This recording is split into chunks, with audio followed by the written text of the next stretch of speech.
Good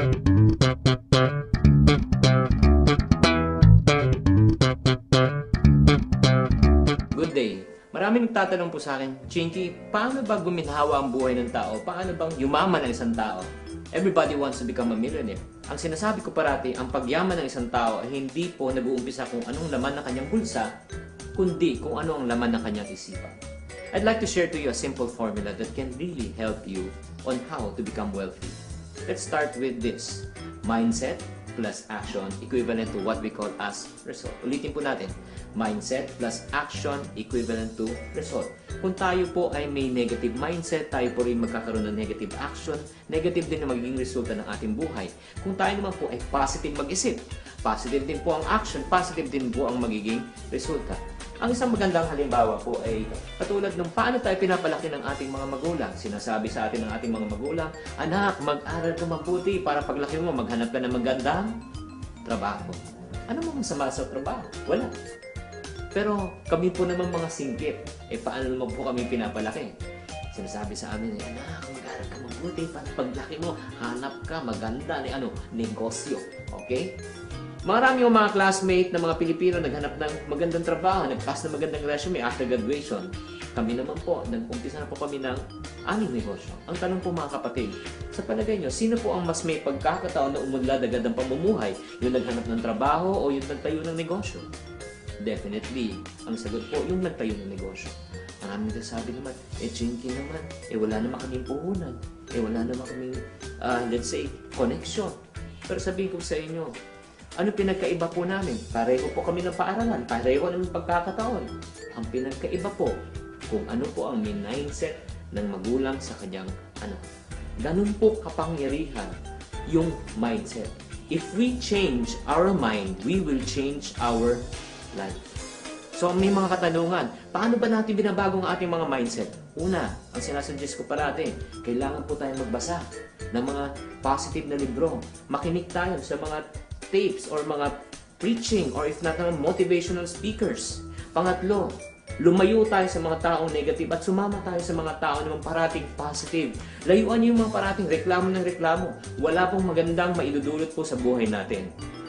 At isa pang katanungan ng mga tao, does it necessarily mean to say, kung negative ka mag-isip, negative na yung maging resulta mo? Definitely, yes. Kung negative po tayo mag-isip, negative din po ang ating action, negative din po ang ating result.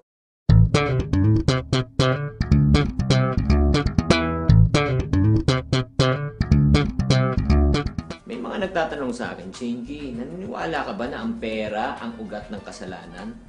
Money kasi is very evil. Ayaw kong hawakan yung pera. Kaya tanungin ko, ano sa palagay nyo? Do you believe that money is the root of all evil? Well, actually, kung iisipin natin, marami nga nagiging masama nang dahil sa pera.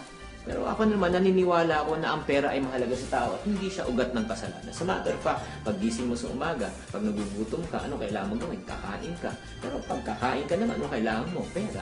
Magsha-shampoo ka, maliligo ka, kailangan mo ng sabon, di ba? Tubig, lahat, kailangan mo ng pera. Lalabas ka, kailangan mo ng damit, kailangan mo ng pera.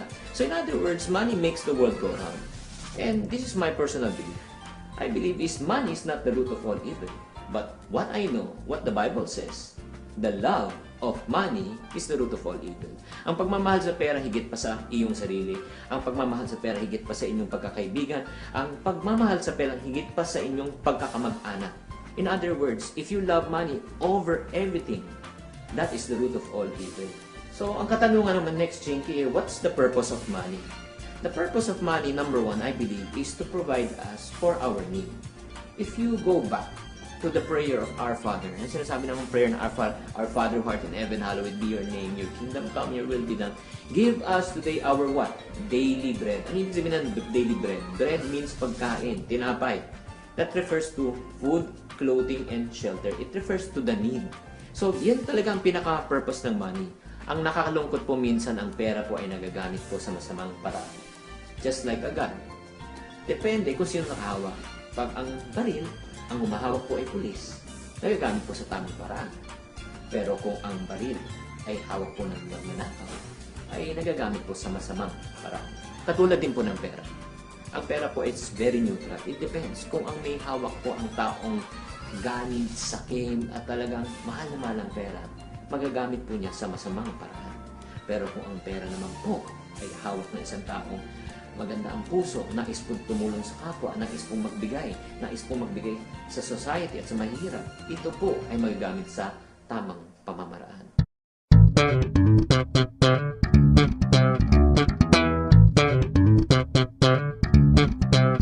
Pag sinasabi po natin ng savings, nako, napakarami po ng excuses ng mga taong sinasabi, nako, wala akong pera, ang hirap mag-save, kung konti na lang ang sweldo ko, paano ko pa pagkakasyahin? Marami tayong pwedeng gawing excuses, pero ang natutunan ko sa buhay, ito po, kung gusto, gagawa po ng paraan, at kung ayaw, marami naman pong dahilan. So, ang kailangan po natin instead of saying why we cannot save, why don't we say, why not? Marami po tayong pamamaraan kung paano tayo pwede mag-save. As a matter of fact, yung mga ginagastos po natin sa buhay, ang hindi po natin nakikita yung mga maliliit na gastos. Ang parati lang nakikita natin yung mga malalaking pinagagastosan natin. Halimbawa, kung sino man sa inyo bumibili po ng mga bottled water or mga juices o mga iced tea, tanggalin lang po natin yan sa budget natin. Halimbawa, gumagastos po kayo ng mga 20 pesos sa isang araw lang. Once a day lang kayo umiinom ng mga bottled juices, that's 20 pesos times 30 days. That's 600 pesos already a month. Multiply lang 12 months. That's 7,200 pesos per year. Paano pa kung kayo po ay naninigarilyo? Paano pa kung pamerienda-merienda? Kung kayo lang po, or umiinom kayo ng mga kape na medyo may mamahali ng konti. Halimbawa, pag pumasok po tayo doon at bumili tayo ng kape, that's more or less 80 pesos. Ginagawa po natin ng 4 na beses sa linggo, that's 320 pesos. Times 4 weeks, that's already around 1,500 a month. Times 12 months, that's again, more or less around 15,000 pesos per year. Again, masasave po natin. There are a lot of ways to save. Ang importante lang, kailangan po tayo mag-decide na kailangan po natin mag-save. Huwag po tayo mag-save kung marami na po tayong pera, mag-umpisa tayong mag-save habang tayo ay may kaunting kinikita. Because saving is a matter of habit. So mga kapatid, umpisahan po na natin mag-save, pakaunti-konti. At makikita nyo in 1 month, in 1 year, ang dami nyo na pala po na ipon. Start saving now. Maraming salamat po.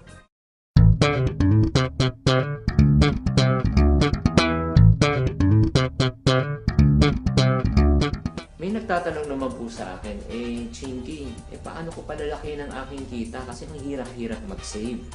Parati sinasabi ko naman sa tao, always remember this principle. It's not how much money you make, but it's how much money you save. Kahit na kumita ka, let's say, ng 50,000 pesos a month, pero ang gastusin mo buwan-buwan ay nasa 60,000 pesos a month, lugi ka pa ng 10,000.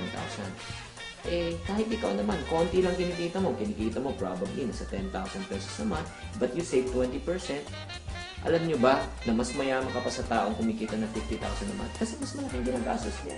So, ano dapat ang tamang mindset pagdating po sa savings? Always remember, saving is not dependent on the amount that you want to save. Savings is actually a habit.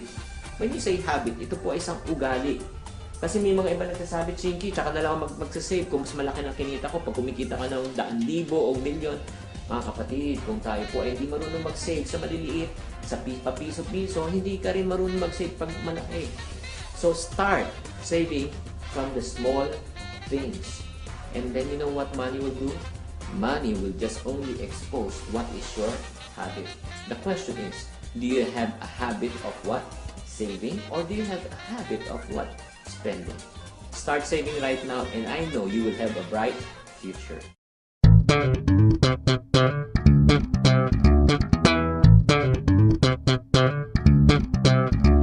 Alam nyo mga kapatid, maraming lumalapit sa akin at magsasabi, naku Chinky, kulang ang sweldo ko, pataas ng pataas ang bilihin, ang bigas, pataas ng pataas, gasolina, pataas ng pataas, kuryente, pataas ng pataas, ang di na lang tumataas yung hype natin. Diba? Yan po ang katotohanan. So, itong ang reality ng buhay, pahirap po ng pahirap ng buhay. Pero, again, when we go back to the issue of saving, at sinasabi ng tao, hindi talaga ako makakasave. The reason why most of us cannot save is because we have a wrong mindset on savings. Allow me to share to you yung common mindset ng tao na sinasabi, yung formula nila. Ang formula po nila kasi, pag dumating po ang sweldo, income minus expense equivalent to what we call as savings. Pag dumating po ang sweldo, kung gagastos mo na, babayaran mo na lahat ng mga pangailangan, utang, then kung ano matira, yun po ang sinisave. Sa totoo lang, kung ganun po tayo humawak ng pera, ganun po yung formula, ano po maiiwan? Wala. Hindi ba kayo nagtataka? Nung dati, kaunti lang ang kita, tama-tama lang yung gastos. Ngayon, nung lumalaki ang kita, lumalaki ang gastos, at hindi lang yun, nagkakautang pa. You know, my friends, ano dapat ang correct mindset at correct formula? The correct formula should be like this. Income minus savings equivalent to what we call as expense. Unahin po muna natin mag-save. Okay, let's say, nag-decide kayo, gusto ko na muna mag-save ng 10%.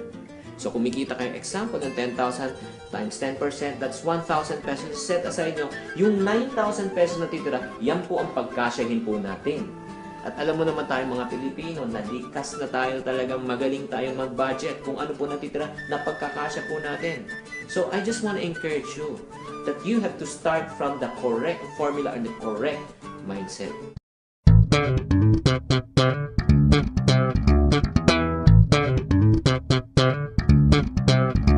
Maraming nagsasabi sa akin, Chinky, ang hirap naman mag-budget ngayon. Ang hirap ng kinikita. Konti ang aking allowance, konti ang kinikita ng aking mister. Yung padala sa Saudi, lumiliit ang value. Well, anyway, I just want to encourage you, bago natin isipin kung anong gagastusin po natin, isipin po na natin kung meron po tayong budget. Ang tanong ng karamihan, Chinky, ano ba yung budget? Well, actually, budget is like this. Budget is a written plan on how to manage your money. Uulitin ko po, it is a written plan. Nakasulat po kung paano nyo po ginagastos ang inyong pera. So, pag may budget po tayo, immediately, alam nyo po kung saan po pupunta yung pera nyo at magkano po ang dapat nyong kitain. For example, if you give me an opportunity to ask you one question right now, at tatanungin kita, kayo po ba ay may budget? Magkano po yung budget nyo? Within 3 seconds, kung hindi po kayo nakasagot, ibig sabihin, hindi nyo po alam kung magkano specifically ang yung budget. So, again, start with a budget. Napakahalaga po na may budget po tayo. So, paano naman tayo ba-budget? Ano naman yung kabutihan pag tayo may budget? I just made an acrostic on the word called budget. Let's start with the letter B.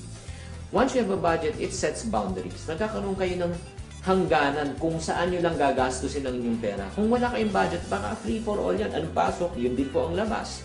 So, pagdating ng mga pangailangan talaga, tubig, kuryente, upa, wala na po tayong pambayad. But if you have boundaries, alam nyo po kung anong limit. And ang gandahan din, when you have a budget on the letter U, it releases you from what we call as unwanted stress and pressures. Hindi naman lingid sa ating kaalaman.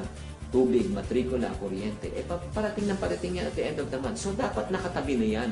Huwag po tayo living by faith na, sige, bahala na si Lord. And then D, pag tayo po ay may budget, it helps us to become what we call as debt-free. When I say debt-free, una, hindi ka papasok ng utang. Kasi hanggang may boundary ka nga eh. Or second naman, kung may utang ka naman, dahan-dahan mo, mababayaran ng utang dahil sineset aside mo yung amount. So, let's go to letter G. Once you go to the letter G, it would also help you to generate more money. Kasi ngayon, alam mo na kung magkano dapat mong kitain at 15,000 pesos per se. Then you target an income na 20,000. So if you have 5,000 excess, you can also use that as savings at pwede mo pang bless sa ibang tao. And letter E, sa budget, it also eradicate what we call as impulse buying.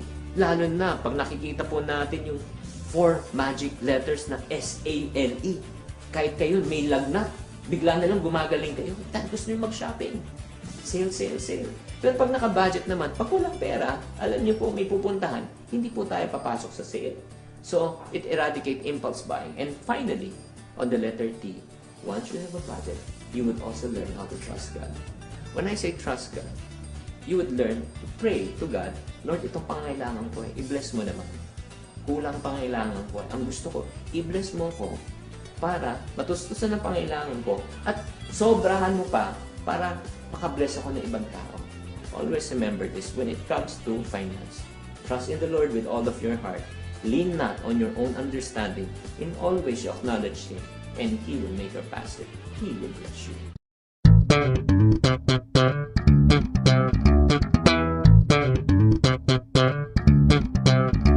Again, people, people always come to me and ask me, Chinky, nako, paano ko naman dadagdagan ng kita ko? Ang hirap ng aking cash flow. Pag naririnig po natin yung word na cash flow, minsan nga parang sumasakit ang ulo mo. Akala nyo, dapat accountant lang dapat nakakaalam kung ibig sabihin ng cash flow. Mga kapatid, huwag kayong mag-alala. Estudyante man kayo, magulang man kayo, housewife man kayo. Cash flow is very simple. Ano ibig sabihin ng cash flow? Ang ibig ko sabihin ng cash flow is money coming in should be greater than the one that is going out. In Tagalog po, ang perang pumapasok ay dapat higit pa sa perang lumalabas. Kung mas mahigit pa yung lumalabas kaysa po yung pumapasok, ang tawag po yun ay negative cash flow. At ayaw nyo po mangyayari yun. So ngayon, ibibigyan po lang kayo ng practical tips kung paano po natin mai-increase ang ating cash flow. I made an acrostic and a word called cash. Let's start with the letter C. C means change your lifestyle. Kailangan po magbago po tayo ng ating pamumuhay. Specifically, kung nawalan ng trabaho ng inyong mister, nalugi ang inyong negosyo, dati malaking kinikita nyo, ngayon wala kayong kinikita, definitely, kailangan po natin baguhin ang ating pamumuhay. Kung tayo po ay umuupa sa isang bahay na 15 to 20,000 pesos a month, baka kailangan lumipat muna tayo at mangupahan tayo ng mas maliit. There must be an adjustment. Okay, may nagsasabi sa inyo, Chinky, pag ako po ay nag-adjust pa ng pamumuhay, ay sa palagay ko, titira na kami sa kalye. If you cannot change your lifestyle, let's go to the letter A. A stands for always be open-minded for other opportunities. Sa hirap po ng buhay ngayon, sa totoo lang, kung isa lang trabaho nyo, kung isa lang ang inyong source of income, mahirap po. Kaya we have to be creative. Some of you working from Monday to Friday, you have to be creative. Probably you should use your Saturday and Sunday to do some sales activity. Let's say magbenta kayo ng mga damit, sapatos, insurance, no? Go into direct selling. Ito yung pinakamagandang negosyo para sa mga taong na walang masyadong puhunan at kapital. This will already help you in terms of saving much more money or making more money. So right now, ngayon, na-change ko na yung lifestyle ko. Open-minded ako for other opportunities. Let's go to letter S. Once you start making money, make sure you save. The reason why you want to make more money is because you want to save. Hindi yung kumita ka para gumastos. There's no point of making more money if you want to spend. The goal of making more money is for you to save. Save as much as you can. And finally, once you start saving, meron na po kayong ipon, let's go to letter H. Pag pumasok na yung pera, nandun na po sa bangko, may savings na po kayo. Always remember, have a long-term perspective. Huwag po parating short-term. Yung po nakakalungkot. Minsan, marami po tayo nakikita. Pumasok lang konti pera, nagkaroon ng konting bonus, nagkaroon ng konting ginhawa. Immediately ang unang tanong, saan tayo magbabakasyon? Anong cellphone ang bibilin natin? Anong bagong dating DVD ang bibilin at manonood agad ng sine? Pero karamihan na alam mo ng mga negosyante, pag pumasok ang pera, ang tanong, anong negosyo ang umpisahan natin? Paano natin expand ang ating business? Because they always have a what? Long-term perspective.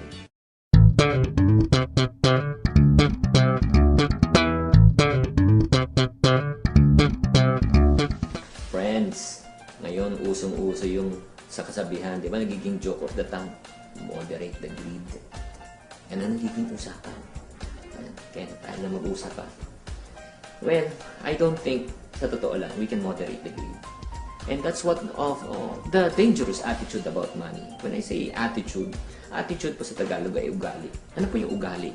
Ang ugali ay isang bagay na yung ginagawa na hindi ka na nag-iisip. At marami tayong masasamang ugali pag tungkol sa pera. And one of them is greed. In Tagalog is gahaman. Ugali. Sakit. Diba? Okay, tumingin sa akin, hindi po ko yun.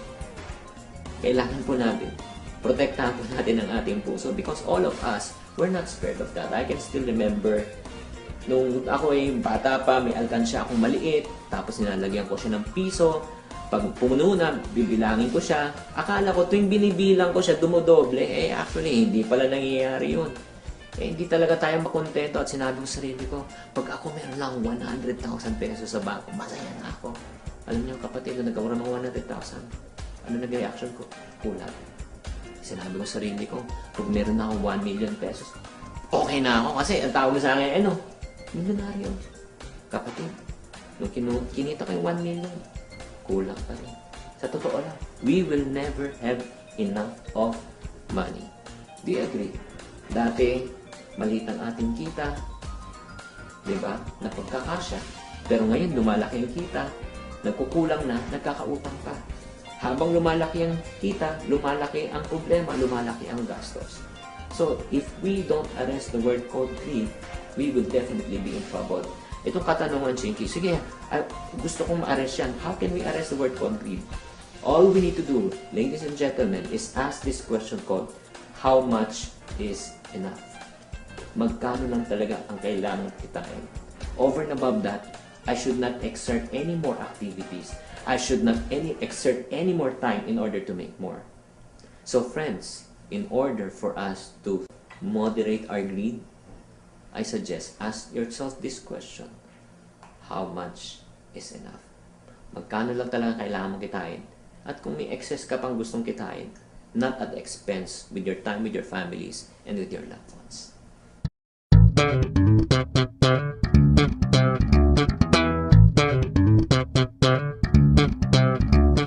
Maraming lumalapit sa akin at sinasabi na naman naku, ang hirap ng pera. I always worry about money. It's not enough.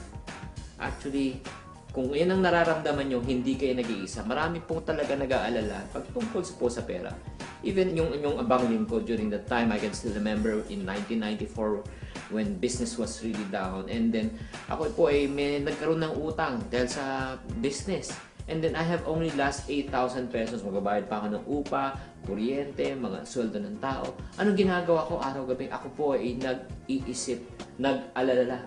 And then, ang ginagawa ko pa, bago ako matulog, tinitignan ko po ang aking bank account bago po ako matulog. Tapos, kinabukasan, yan yung gagawin ko ulit. Last 8,000 pesos, parang feeling ko, parang dumadami siya pag tinitignan. Sa totoo lang, hindi po nangyari yun.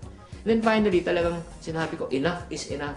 Ayaw kong ganito, parating iniisip ko ng tungkol sa pera. I called my friend, may South Council, sinabi ko, kapatid, anong gagawin ko dito? Well, sinabi niya, gusto mo bang wala yung pag-alala sa pera? Siyempre, ang unang gagawin mo bukas ang bukas, kunin mo yung bank account, pumunta ka ng bangko, tapos i-withdraw mo yung pera. Tapos sabi ko, tapos ano gagawin ko? Mag-i-invest ba ako? Mag-umpisa ba akong business? Hindi, pamigay mo. Ha? Kung last 8,000 pesos, pamimigay ko, ano matitira sa pera ko? Tignan mo. Yung sinabi niya sa akin yun, parang, hello, tama ba akong pinihingan ng counsel? I don't think it's the right advice. Pero alam mo, sinabi ng kaibigan ko, makinig ka, Chinky. Pag uwi mo maming gabi, bago ka matulog, anong gagawin mo ulit? Titignan mo ulit yung bank account mo, di ba? Pag tingin mo sa bank account mo, ano makikita mo? Wala. Di wala ka ng problema. Nung sinabi niya sa akin, nainis ako, medyo natawa ng konti. Pero doon ko lang naalala na sinabi nga niya, since wala na ako nakikita, wala na akong alalahanin, that's where I believe what he's trying to teach me. When worry ends, faith begins. Pag wala ka na talagang kakapitan, kanino kakakapit? Di ba sa Diyos? My encouragement to all of you, why wait for that time to come? Why don't we first pray and believe God first for His provision before we start worrying? Sa totoo lang, even the Bible says, even the birds in the air, they do not sow, but they also reap. Wala akong nakitang ibon na namatay dahil hindi nakakain. Wala pa akong nakitang ibon nagkaroon ng heart attack dahil yung stock market ay bumagsak. So, friends, let us stop worrying about money. The first thing that will happen to you, you will get sick, you will get into a lot of stress. And friends, if you're also sick, who among us by worrying can add a single hour to our life? So I just want to encourage you, instead of worrying, pray.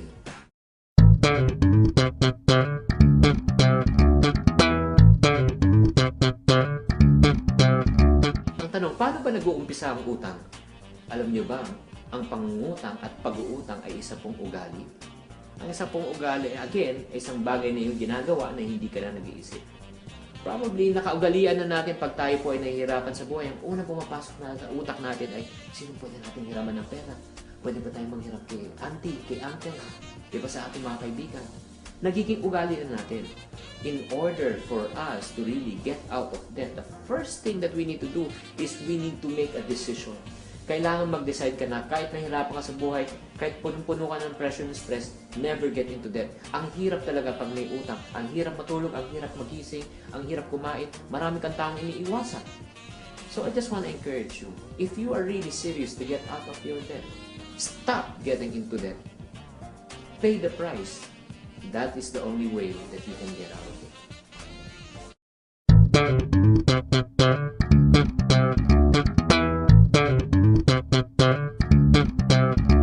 Nowadays, there are a lot of ways that you can use money in terms of currency or notes such as check, such as cash, and right now, the most popular ones ang tinatawag po natin ay plastic or credit card. So marami na pong tao ngayon may credit card. Dati kakaunti lang. Pero ngayon, sa totoo lang, the ones that's fueling our economy, especially in the middle class, are credit card. What is a credit card?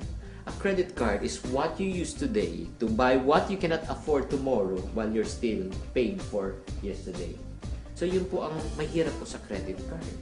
And sa totoo lang, credit card is the most emotionless way of spending money. How can I say that?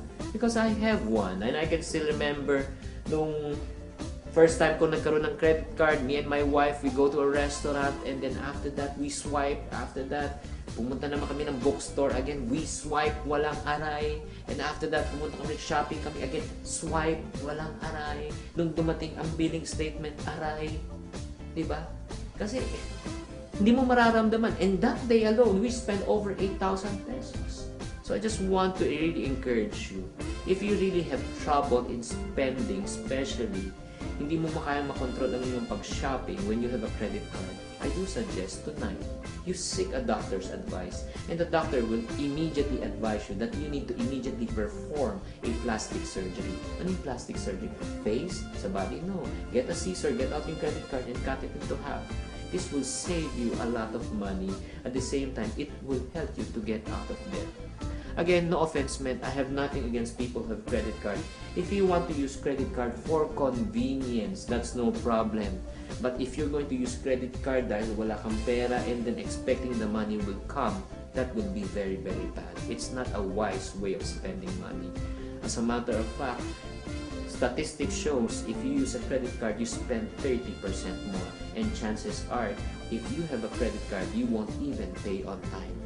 Marami pong disadvantages if you do not pay on time. They will charge you 3.5% interest per year. That's more or less 40% per annum. Compare, if you put your money in the bank, it only generates you at least 2% per annum. So negative 38%.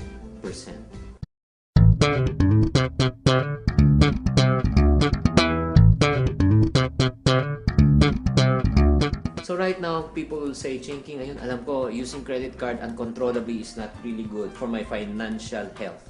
Okay, so right now, how do I pay off my credit card? These are some tips. Number one, make a single payment. Kung kaya niyong bayaran in one single payment, do it. Huwag yung pahulog-hulugan. Kasi pag naghulog-hulog ka, matcha-charge ka pa rin ng interest. Actually, they charge at least 4.5% interest on the minimum na hindi mo binayaran. And number two, is pay off first the one with the highest interest. If you have several credit cards na medyo yung mga iba malalaki po mag-charge ng interest, yan muna ang bayaran mo. Third, sell some of your assets in order to pay off your debts. It's useless for you to have money in the bank and you're paying off credit cards debt because the money in the bank only generates you 2% per annum. In the credit card, it charges you 40% per annum. Doesn't make any sense. And finally, this is unadvisable. Pero kung talagang ipit ka na, ang binabayaran mo lang interest, nasa 50,000, 30,000 a month na. I would suggest, kapalan mo ng mukha mo, borrow from someone who can loan you with a lesser interest and then pay off the credit card company, bayaran nyo na lang yung friend nyo or yung relative mo. That is really not the best solution, but the only solution probably for you. So I hope the tips that I've shared with you with your credit card debts will really help you a lot.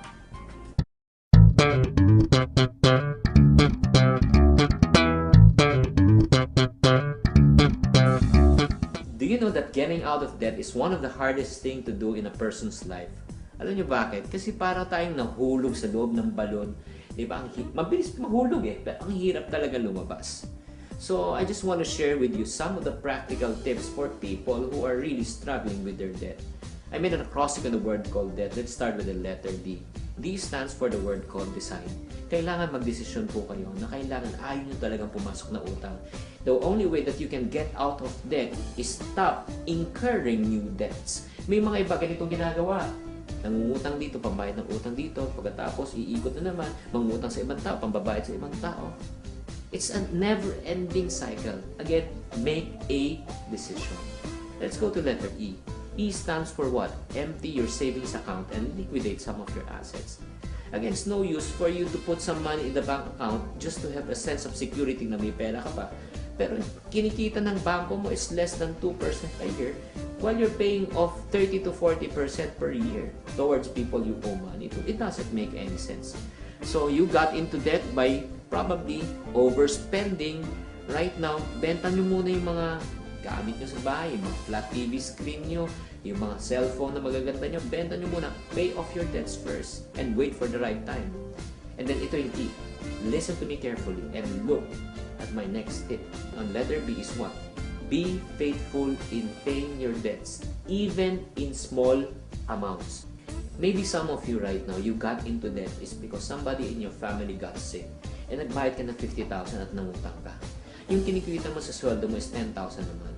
Definitely imposible na kukunin mo yung 10,000 pababayad mo sa 50,000. So, anong gagawin mo? What I do suggest is at your 10,000 pesos, magkano kaya mo i-allocate on a monthly basis para mabayaran mo yung 50,000? If what you can allocate is only 2,000 pesos a month, kunin mo yung 2,000, pumunta ka sa taong pinagkakautangan mo, kumatok ka sa bahay nila, iabot mo yun. Pay it little by little. Why do I say that? In getting out of debt, it's not in the amount that you want to pay that is more important. It's in your willingness to pay. Yun po yung mahalaga. And finally, letter T, totally reverse the process. We got into debt by overspending. Right now, it's time for us to get out of debt by underspending. At meron pa tayo isang kasabihan, kung maiksi po ang kumot, matuto tayong mamalugtot. If you do that, friends, I want to congratulate you. You are already on your first step to get out of debt.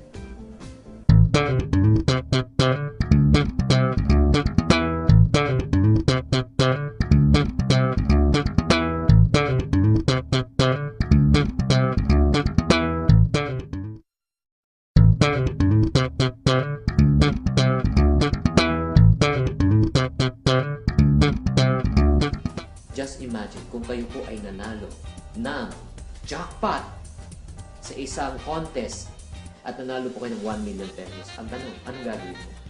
If you have all the money right now and you have all the time in the world, diba? Ang sarap isipin yun, gusto mo mag-travel, gusto mo probably to give the best to your relatives, to your children. Yes. That's all the dreams of each and every Filipino to have financial freedom. Pero ang tanong, ano ba yung tunay na financial freedom? Naging malaya tayo sa utang, wala tayong pinuproblema tungkol sa pera. So right now, I just want to share with you the 6 steps to financial freedom. Let's start with step number 1. Step number 1 is get out of debt. Remember, in paying off your debt, it's not in the amount that's more important. It's in your willingness to pay that is more important. Pag nabayaran nyo na pa kaunti-konti yung utang, you are on your way out. Second step is set aside 1 to 2 months of your living budget. Yung budget mo, halimbawa ay 10,000 pesos per month times 2, that's 20,000 pesos. Ilagay nyo po sa bako yan. Untouchable. Let's go to step 3. Sa step 3 naman, another 3 to 6 months. Let's put it at 6 months, multiply ng 10,000, 60,000. Yung 60,000, pwede nyo gawin sa long term, pwede nyo lagay sa time deposit, or let's say money market, o medyo high yielding interest. Ito pong step 2 at step 3 po, makinig, is the most important on the 6 steps of financial freedom. Just in case, when I say just in case you lose your job, you lose your capacity to earn, you lose your business, you have 8 months of living expense to live on. Sa totoo lang, karamihan tayong mga Pilipino, we live on a month-to-month basis. Oras na mawalan ng trabaho, oras na mawalan ng income, automatic ano nangyayari? We get into debt. We make decisions that we regret afterwards and we will regret it for the rest of our lives. Pero kung meron tayong 8 months of living budget, you know what you can do? You can sleep well, at the same time you can make the right choices, you can make the right decision, and I can assure you, in months time you can find a new job, you can start your own business. So step 2 and 3 is very crucial in the 6 steps. Let's go to step number 4. Step number 4 is make major purchases such as car, vacation, down payment for a house. That's the only time you can buy those big stuff. Pero unfortunately, again, tayo mga Pilipino, wala pa tayo sa step number 1, tayo po ay naging sa step number 4. Yun po nagiging problema. And some of us, we buy a car in credit. Okay, yung job natin for, let's say, 3 years, may 5 years payment ka. Tapos on the 3rd year, hihirapan ka na magbayad. 4th year, hindi ka na nakakabayad. Ang tanong, ano po mangyayari sa ating sasakyan kung hindi na po tayo nakakabayad? Mareremata po siya. And what will happen to the down payment? What will happen to the money that you have invested for 4 years? Gone. So, I do suggest make the right decision. Go to step 1, 2, 3 before you go to step number 4. Right now, let's go to step number 5. Step number 5, that's the time you are allowed to make long-term investments such as educational fund, retirement fund, no? Doon mo i-allocate on step number 5. And step number 6 is what we call as high-risk investment, such as speculative stocks or other financial instruments. But listen to me carefully. I wouldn't advise you to go on to step number 6 if you do not understand what you're getting into. Kung hindi nyo po naintindihan yung financial instrument, may nagsabi, magandang mag-invest dito dahil malaking interest compared to the bank. Kung hindi nyo po naintindihan ng negosyo niya, huwag nyo pong pasukan. That's the first rule. The second rule is this. The higher the interest, the higher the risk. My friends, don't get into something na hindi nyo po naintindihan. And finally, I'll just close with this story. My friend once invited me to an investment venture that probably promises around 3% per month. And then sinabi niya mag-invest daw. Sabi ko, kapatid, pag 3% per month, yan times 12 months, 36% per year. Yan, I think that's too much. Well, I've been investing with this company for the past 5 years and they are okay. So, sinabi ko sa kanya, probably, I'm not just a risk taker. If you want to do it, go ahead and do it. And truly enough, that he had really made a lot of money in 3 years' time. Bought a car, bought a house, and then sinasabi niya, hindi ka kasi nakinig sa akin eh. Again, I go back to the 2 rules. Number 1, I do not understand the business. Number 2, the higher the interest, the higher the risk. The following year, when I met him again, hindi ko na nakikita ang kanyang sasakyan. At tinanong ko, kamusta siya? Hindi na siya nakatira sa village na tinitirhan niya. There I learned, yung kumpanya na pinag-i-investan niya ng 3% per month ay biglang nagsara at nawala. Ang pinakamalungkot na nangyari, lahat ng savings nila, lahat ng pinundar nila, at lahat ng mga inutangan nila. Ngayon, hindi nila kaya bayaran at nawala na kanyang kayamanan. So friends, mag-ingat po sa mga matatamis na labi at maglalapit po sa atin na sasabihin na mas maganda na mag-invest po kayo dito. Again, babalik po tayo. Kung hindi nyo naintindihan ang investment, kung mataas po masyadong interest, tumakbo na po kayo at huwag nyo pong ilabas ang inyong pera. If you follow these steps, I can assure you, you will be financially free.